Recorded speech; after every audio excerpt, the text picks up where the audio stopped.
Media మిత్రులందరికీ నమస్కారం. ఈరోజు డిఎస్సి 2025 మీద గతంలో చేసిన ప్రతి ఆరోపణకి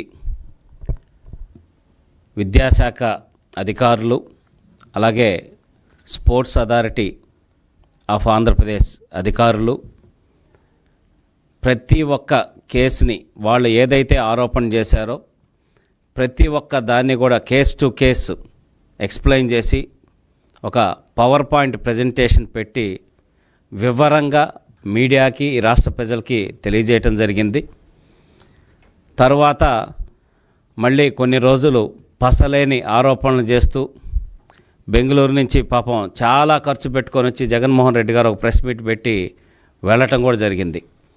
దానికి మా ఎమ్మెల్సీలము అట్లాగే శాప్ చైర్మన్ అందరం కూడా సవాలు విసిరి తిరుపతి ప్రెస్ క్లబ్కి రండి, మేము ఆధారాలతో వస్తాం, మీరు జగన్మోహన్ రెడ్డి గారు మీరు కుదిరితే మీరు రండి, మీ ఎమ్మెల్సీలనో లేకపోతే మీ నాయకులనో పంపండి అని చెప్పనేసి చెప్పటం, ప్రెస్ క్లబ్కి వెళ్ళి ఆధారాలతో మేము ఆ రోజు 2 గంటలు వెయిట్ చేసి మరీ సవాలు విసిరినా కూడా పిల్లుల్లాగా జారిపోయినటువంటి పరిస్థితి జగన్మోహన్ రెడ్డిది, వాళ్ళ నాయకులది. ఈరోజు రాష్ట్రంలో విద్యాశాఖ ద్వారా జరుగుతున్నటువంటి అభివృద్ధి, రాష్ట్రంలో ప్రభుత్వ పాఠశాలలు అలాగే ఉపాధ్యాయులందరూ కూడా ప్రభుత్వ పాఠశాలల వాళ్ళ పనితీరు నచ్చి గతంలో ప్రభుత్వ పాఠశాల నుంచి ప్రైవేటు పాఠశాలకు వెళ్ళిపోయిన విద్యార్థుల్లో 106,000 మంది ఈరోజు ఈ అకాడమిక్ ఇయర్ మనకి ప్రభుత్వ పాఠశాలలో చేరటం జరిగింది. దట్ ఈజ్ నారా లోకేష్ గారు. నారా లోకేష్ గారు ఒక నిబద్ధతతోటి ఈ విద్యాశాఖని ఏ విధంగా నడుపుతున్నారు అనే దానికి ఉదాహరణే ఈరోజు 106,000 మంది పిల్లలు ప్రైవేటు పాఠశాలలు వదిలి ప్రభుత్వ పాఠశాలకు వచ్చారంటే సక్సెస్ ఏంటనేది అంతకు మించి ఇంకేది ఉదాహరణ అవసరం లేదని చెప్తా ఉన్నాం. ఈరోజు తల్లికి వందనం ద్వారా ప్రతి బిడ్డకి ఎంతమంది పిల్లలుంటే అంతమంది, 3, 4, 5, 7 మంది పిల్లలున్న పిల్లలకు కూడా 15,000 రూపాయలు ఇచ్చి 67 లక్షల పైచిలకు మంది తల్లులకి పిల్లలకి న్యాయం చేసిన ఘనత ఈ కూటమి ప్రభుత్వానిది, నారా చంద్రబాబు నాయుడు గారిది, పవన్ కళ్యాణ్ గారిది, అలాగే నారా లోకేష్ గారిది. ఈ ఆధ్వర్యంలో ఈ ప్రభుత్వానికి మంచి పేరు వస్తుంది. విద్యాశాఖ ద్వారా నారా లోకేష్ గారు తీసుకొస్తున్నటువంటి సంస్కరణ ద్వారా ప్రభుత్వ పాఠశాలలకి పూర్వ వైభవం అనేది వస్తుంది. అలాగే ఆయనకి మంచి పేరు వస్తుంది. ఇక్కడే కాదు, జాతీయ స్థాయిలో కూడా ప్రభుత్వ పాఠశాలలో ఆయన చేపట్టిన సంస్కరణలకి అభినందనలు వస్తున్నాయి. రాష్ట్రంలోనే కాదు, దేశవ్యాప్తంగా కూడా నారా లోకేష్ గారికి మంచి పేరు వస్తుందని కడుపు మంటతో అక్కసుతోటి నేను ఎలాగూ చేయలేను కాబట్టి ఎదుటి వాళ్ళు బాగుపడే వాళ్ళ మీదైనా సరే బురద చల్లాలని జగన్మోహన్ రెడ్డి గారు ఈరోజు ఇట్లాంటి దుర్మార్గమైన నీచమైన ఆలోచనలకి ఈరోజు శ్రీకారం చుట్టారు. దాంట్లో భాగంగానే డిఎస్సి 2025ని ఒక ఆరోపణలకి ఒక వస్తువు కింద వాడుకుంటూ ఎంతోమంది తిండి తినక వాళ్ళ తల్లిదండ్రులు కష్టాన్ని రక్తాన్ని చెమటగా మార్చి చదివిస్తే చదువుకొని డిఎస్సి కొట్టినటువంటి ప్రతి ఒక్క టీచర్ని ఈరోజు అవమానిస్తున్నారు, మానసికంగా వాళ్ళని వేధిస్తున్నారనే సంగతి కూడా మేము తెలియజేస్తూ ఉన్నాం. ఆల్రెడీ దీని మీద ఎన్నోసార్లు మాట్లాడాం. ఇంకా మాకు మాట్లాడాలంటే మాకే సిగ్గుగా ఉంది. కేంద్రంలో జరిగినటువంటి ధర్మేంద్ర ప్రధాన్ ఆయన మంత్రి గారి ఆ విషయం సబ్జెక్టు వేరు, నీటికి సంబంధించి దాంట్లో కేంద్రం ప్రజలు ఏదైతే మాట్లాడుతున్నారో దాని గురించి గౌరవిస్తూ దాన్ని మనం ఇబ్బంది లేకుండా అన్ని రకాల చర్యలు తీసుకోవాలని ఒక నిర్ణయం తీసుకుంటే మేము ఒక్కటే క్వశ్చన్ చేస్తున్నాం. మీ సాక్షి మీడియా కానీ మీ వైఎస్ఆర్సీపీ పార్టీ నాయకులు కానీ ధర్నాలు ఎందుకు చేయలేదు? మీ టీవీల్లో స్టోరీలు ఎందుకు రన్ చేయలేదు? మీ పేపర్లో వార్తలు ఎందుకు రాయలేదు? మీకు దమ్ము ధైర్యం ఉండుంటే నీట్ పరీక్ష గురించి ధర్మేంద్ర ప్రధాన్ రాజీనామా చేయాలి అని చెప్పనేసని ఒక్క వార్త కూడా మీరు ఎందుకు రాయలేదనేది కూడా మేము ప్రశ్నిస్తూ ఉన్నాం. ఈరోజు జాతీయ అంతర్జాతీయ వేదికల మీద నారా లోకేష్ గారు ఈ రాష్ట్రం యొక్క విద్యా వ్యవస్థని ఏ విధంగా ముందుకు తీసుకెళ్తున్నాం, టీచర్ల రిక్రూట్మెంట్ ఏ విధంగా చేశాం, అలాగే ఉత్తమ ప్రతిభ కనబరిచినటువంటి టీచర్లని సింగపూర్కి పంపించి శిక్షణ ఇప్పించి మళ్ళీ ప్రభుత్వ పాఠశాలలో ఏ విధంగా వాళ్ళకి ట్రైనింగ్ ఇప్పిస్తున్నాం, ఇవన్నీ వివరిస్తూ ఉన్నారు. దేశం మొత్తం ఆయన్ని ఆదర్శంగా తీసుకుంటుంది, ఆయన్ని అభినందిస్తుంది లోకేష్ గారిని. అది చూసి తట్టుకోలేక ఈరోజు ఈ రకంగా మాట్లాడటం అనేది హాస్యాస్పదం. నేను జగన్మోహన్ రెడ్డి గారికి ఒకటే సవాల్ విసురుతున్నా. జగన్మోహన్ రెడ్డి గారు, మీకు అంత దమ్ము ధైర్యం ఉంటే, మీ దగ్గర ఏదన్నా సరే సమాచారం ఉంటే, ఒక అంతర్జాతీయ వేదిక కాదు జాతీయ వేదిక ఏదైనా సరే రండి, ఒక రిపబ్లిక్ టీవీనో లేకపోతే ఎనీ కాన్క్లేవ్, జగన్మోహన్ రెడ్డి గారు మీరు రండి, మా నారా లోకేష్ గారు వస్తారు, ఆయన కూర్చుంటారు, ఆయనతో డిబేట్ చేసి మీరు ఒక నేషనల్ ప్లాట్ఫామ్ మీద ప్రూవ్ చేయండి, అప్పుడు మేము ఒప్పుకుంటాం ఏదైనా సరే అని నారా లోకేష్ గారు ఏది అడిగినా ప్రతి దానికి కూడా అర్థవంతమైన సమాధానాలు చెబుతూ ఈ రాష్ట్ర ప్రతిష్టని ముందుకు తీసుకెళ్తా ఉన్నారు. మీలాగా it's very lengthy question, I can't అని చెప్పి చెప్పట్లేదు. లేకపోతే నేషనల్ మీడియా వాళ్ళు క్వశ్చన్స్ అడగడం స్టార్ట్ చేయగానే మీటింగ్ ఈజ్ ఓవర్, లేకపోతే మీడియా సమావేశం ఈజ్ ఓవర్ అని చెప్పి వెళ్ళట్లేదు. మీరు చెప్పారు కదా అసెంబ్లీలో, నేను 10th ఫస్ట్ క్లాస్ స్టూడెంట్, ఇంటర్మీడియట్లో ఫస్ట్ క్లాస్ స్టూడెంట్, డిగ్రీలో ఫస్ట్ క్లాస్ స్టూడెంట్ అని చెప్పనేసని. మరి ఆ ఫస్ట్ క్లాస్ స్టూడెంటు ఎందుకు మీడియా సమావేశంలో జాతీయ మీడియా ప్రశ్నలు అడగటం స్టార్ట్ చేయగానే అబ్బా జబ్బా దబ్బా అంటూ లేచి వెళ్ళిపోతున్నారో మాకు కూడా అర్థం కావట్లేదు. జనాలకైతే బాగా అర్థమవుతోంది.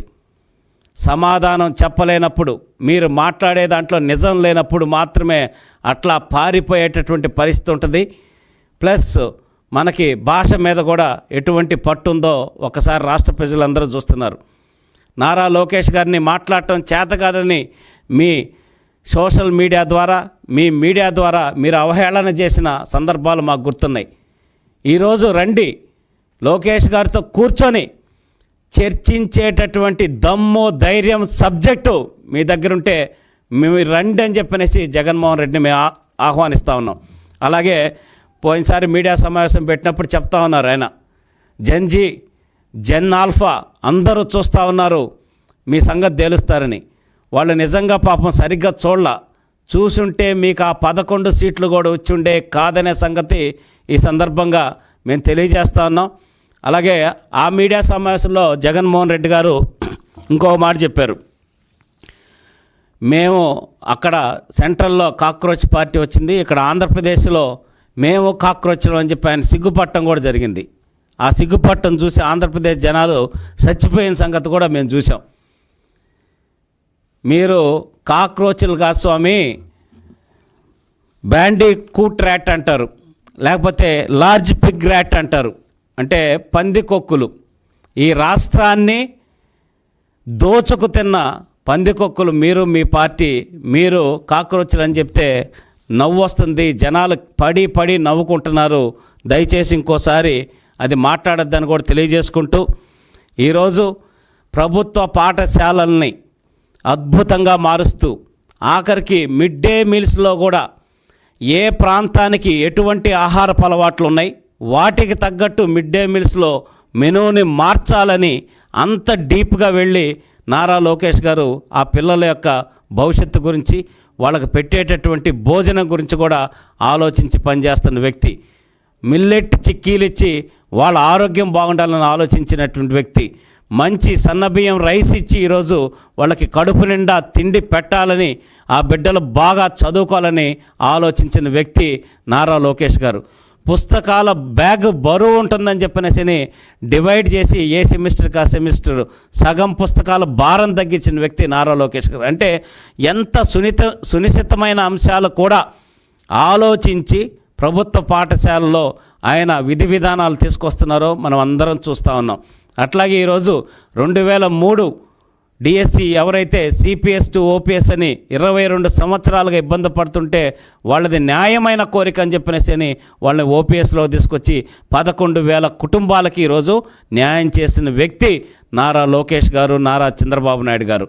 ఎంత అద్భుతంగా వాళ్ళు పరిపాలన చేస్తుంటే విద్యాశాఖ ద్వారా ఈరోజు నారా లోకేష్ గారి ఖ్యాతి భారతదేశం మొత్తం వ్యాపించిందని చెప్పనేసి మీరు కుళ్ళుకొని ఆ కుళ్ళుతోటి ఈ రకంగా చౌకబారు విమర్శలు చేస్తే నమ్మటానికి ఈ ఆంధ్రప్రదేశ్లో ప్రజలు ఎవ్వరూ సిద్ధంగా లేరు. డిఎస్సిలో మీరు చేస్తున్న ఆరోపణలు కనుక నిజమయ్యుండుంటే రాసిన వ్యక్తులు ఈరోజు రోడ్డు మీదకి వచ్చేవాళ్ళు. వాళ్ళకి తెలుసు పరీక్ష ఎంత క్లిష్టంగా టీసీఎస్ అయాన్ ద్వారా ఒక ఆన్లైన్ ప్లాట్ఫామ్ ద్వారా ఎంత పగడ్బందీగా జరిగిందో, ఎంత మనకి పక్కన కూర్చున్న వాళ్ళకు కూడా క్వశ్చన్లు ఎవరికి ఇది కాకుండా ర్యాండమ్గా వచ్చినాయో ఆ సిస్టమ్ మొత్తం వాళ్ళకి తెలుసు. కాబట్టి ఎవ్వరు మీ ఆరోపణలకి స్పందించటం లేదు. ప్లస్ నెంబర్ 2, 16,347 మందికి ఈ ప్రభుత్వం మెగా డిఎస్సి ద్వారా ఉద్యోగాలు ఇచ్చింది. మళ్ళీ జాబ్ క్యాలెండర్ ద్వారా ఇంకో 10,000 మందికి ఉద్యోగాలు ఇవ్వబోతుంది. ఈ ప్రభుత్వం బాగుంటే మనకు ఖచ్చితంగా అవకాశాలు వస్తాయి. ఈ సంవత్సరం కాకపోతే వచ్చే సంవత్సరం అయినా సరే మళ్ళీ ఉద్యోగం తెచ్చుకునేదానికి ఈ ప్రభుత్వం నిరుద్యోగులకు అండగా ఉంది అని బలంగా నమ్ముతున్నారు. కాబట్టి ఎవరు మీ చౌకబారు ఆరోపణలకి స్పందించట్లేదు. ఇప్పటికైనా సిగ్గు తెచ్చుకోవాలని తెలియజేస్తూ ఉన్నాం. హైకోర్టులో పిల్లేశారు, కరెక్ట్గా పిల్లేసేదానికి చేత కాదు. కోర్టు చేత కూడా చివాట్లు, జనాల చేత చివాట్లు పెట్టించుకుంటున్నారు. ఇంకా కోర్టు చేత కూడా చివాట్లు పెట్టించుకొని మీరు అక్కడ కూడా అబ్బా జబ్బా దబ్బా అని మీ పేపర్లు మీరు వెనక్కి తీసుకొచ్చుకునేటటువంటి పరిస్థితికి వెళ్ళిపోతున్నారంటే మీ స్థాయి ఏ విధంగా ఉంది, మీ నాయకులు ఏ విధంగా ఉన్నారు, మీ ఆలోచనలు ఏ విధంగా ఉన్నాయని చెప్పనేసి ప్రజలు గమనిస్తూ ఉన్నారు. రోడ్ల మీద తరిమి కొట్టేటటువంటి పరిస్థితి మీకు దగ్గరలో ఉందని తెలియజేసుకుంటూ ఇప్పటికైనా సరే ఇటువంటి చౌకబారు ఆరోపణలు మానుకొని తప్పులు చేసింది మీరు అన్నీ గ్రూప్ 1 ఆఫీసర్స్ని ఈరోజు ఏ విధంగా ఎగ్జామ్లో అవినీతి చేసి దానివల్ల ఎంతమంది జీవితాలను మీరు నాశనం చేశారో చూస్తూ ఉన్నాం. ప్రతి ఒక్కటి కూడా మీ వ్యవస్థలో ఈరోజు ఎన్ని లోపాలు ఉన్నాయో గత 5 సంవత్సరాల్లో మీడియా చూసింది, రాష్ట్ర ప్రజలు చూశారు. దాంట్లో ఏ విధంగా శిక్షలు పడుతున్నాయో కూడా మనం చూస్తూ ఉన్నాం. అట్లా తప్పులు మొత్తం మీరు చేసి 5 సంవత్సరాలు కల్తీ మద్యం దగ్గర నుంచి, మద్యం షాపుల దగ్గర టీచర్లను నుంచోబెట్టడం దగ్గర నుంచి, వాళ్ళ డిమాండ్ల కోసం బయటకు వచ్చిన టీచర్ల మీద కేసులు పెట్టి ఈరోజుకి నిన్న కూడా కొంతమంది టీచర్లు కలవటం జరిగింది. సార్ ఆనాడు మేము ధర్నా చేస్తే కేసులు పెట్టారు సార్, ఆ కేసుల్లో కొంచెం మమ్మల్ని బయటపడేయండి అంటే ఆల్రెడీ రాష్ట్ర ప్రభుత్వం ముఖ్యమంత్రి గారు, విద్యాశాఖ మంత్రి లోకేష్ గారు వాటిని అన్నింటినీ డీటెయిల్స్ తీసుకొని వాటిని అన్నింటినీ కూడా పరిష్కరించే దిశగా కూడా చేస్తున్నారని కూడా చెప్పడం జరిగింది.